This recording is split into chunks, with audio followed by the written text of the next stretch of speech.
So right now we're not in matcha, but we are whale watching.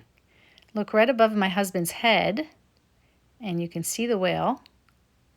It's pretty exciting. And then watch again. Wait for it. There it is.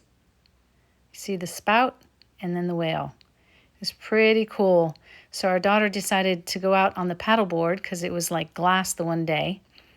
And she took our dog along and she went out and watched for the whale, and sure enough, there it is. Beyond her, you can see the whale. The next day, we were walking along the beach and I spotted this whale way out on the horizon. Now, it was really windy and this is digitally zoomed in, so it bounces a lot, but it was pretty cool to see this whale, and it kept popping up and down along the horizon. I don't know what kind it is, but it's pretty cool.